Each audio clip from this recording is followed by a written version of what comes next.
There was an anecdote I heard that I think it was from Patrick Collinson at Stripe, which was like second-time founders, when they go start their companies, they don't waste any time setting up their operating system for their company.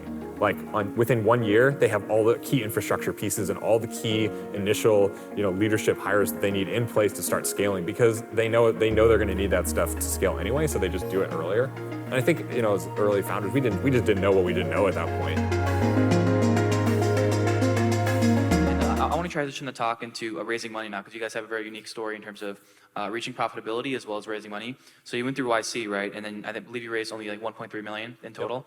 And so what was that like? And in terms of what's your thought process in that? And reaching profitability as well as the typical Silicon Valley, raise. And then how is that possible for you guys? Was it the business model? Was it the founder's decision?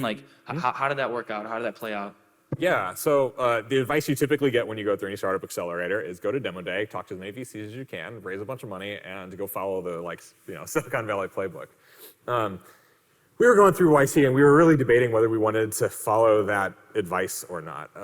We had a lot of paying customers at that point. We looked around our kind of cohort and said, how does Zapier compare up against these other companies that we were going through the batch with? And we had paying customers. I thought there was a ton of demand for it. We were seriously considering not raising money at all. The reality, though, was we kind of looked at what we're actually doing as three founders, just the three of us still at this point. And every day until noon, we would wake up and be doing customer support. This is how janky it was. We had a single customer support email that when you emailed it would send the same email to all three founders' email boxes. So in order for us to do customer support, we had to literally be sitting at the table together, because we'd have to say who's going to answer this ticket, who's going to answer this ticket.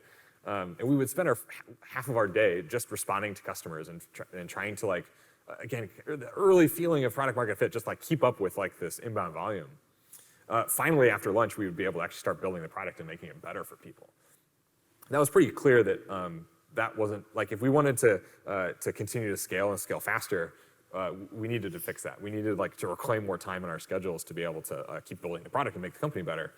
And that was what kind of I think led to the decision to raise that seed round back in 2012 after we went through YC. We looked at our revenue and said, we can't afford to hire somebody full time yet to do customer support. We probably could wait and be able to hire that person and call it 6 months from now, and just wait for revenue to catch up and we'd be fine.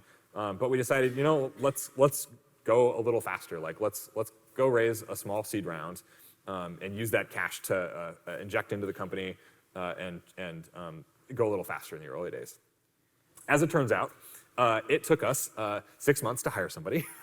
And the anecdote here is we never really spent the money that we raised. That $1 million is still sitting in our bank account. It was never spent.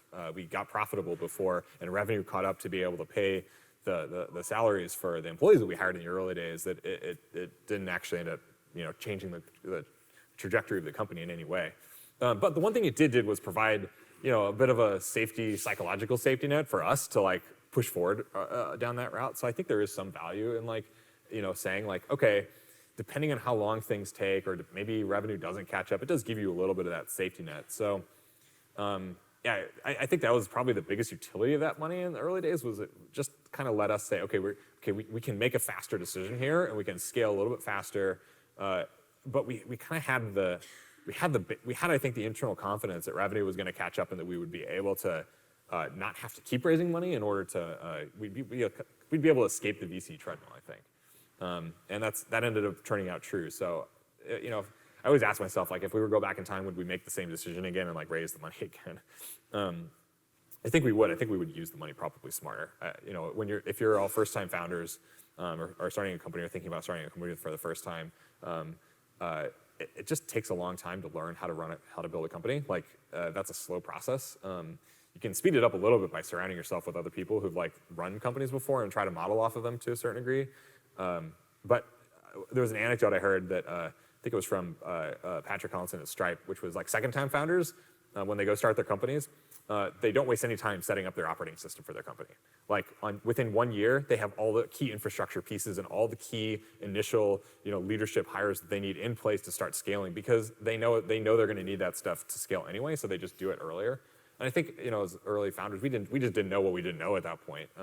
And so that, having a bit of a safety net gave us some runway to figure that stuff out. But I think knowing what I know now, if I could go back, I would maybe do it a little bit differently in terms of how we leverage that money.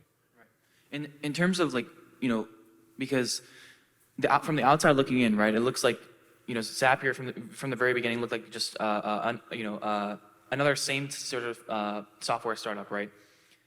In terms of, so what allowed that to happen where you were able to reach profitability and not worried about any sort of venture at all? Like, was it the business model? Was it a decision by the founders to say, hey, this is how we're going to run the company? Or was it just how the customers lined up? Like, what allowed it to happen? Yeah. So we've always been very pragmatic with fundraising. I think we certainly had our strong preferences. Like, we didn't want to give up equity and control of the company if we didn't have to. We I think really value the individual autonomy that we got for ourselves, and then what we could build and make decisions on behalf of the company as it got scaled. It wasn't an intentional decision to get profitable. This was kind of a sign of product market fit for us. We were hiring as fast as we could. In the early days, especially for SaaS company, a software company, there aren't that many things that you can spend money on. And we didn't have an office. So we didn't have this huge expense that most folks typically have. Our primary cost was paying employee salaries. And we were hiring at the rate that we felt like we could hire in the early days. Again, coming back to the idea that we were still figuring out how to build the company while we were building the company. We felt like we were hiring at the maximum peak rate that we could integrate those folks into the company and still be successful at building a really strong, early, healthy team. So it wasn't intentional that we got profitable at that rate. It just happened because the company started growing faster than we could hire. That was the reality of the situation. But like I mentioned, we've always been pragmatic around raising funding. If there was a big opportunity that we wanted to go chase, say there's a company we want to acquire, a partner opportunity we want to drop $5 million into, that we have maybe some kind of engine where you put $1 in, you get $2 out kind of deal. I think we would strongly and seriously consider those things. At the end of the day, money is a utility, cash is a utility, fundraising is a utility to let you decide what you want to do with it. And I would encourage y'all to think about it in that light. I think there's a lot, again, if you just think back to the typical Silicon Valley playbook, it's go raise the capital and figure out what to do with it kind of afterwards. You'll figure it out as you go. And my advice to my former self would be just be very intentional about what you want to do with it as soon as you do it. I think we did have that. We knew we wanted to do it to accelerate hiring at that point.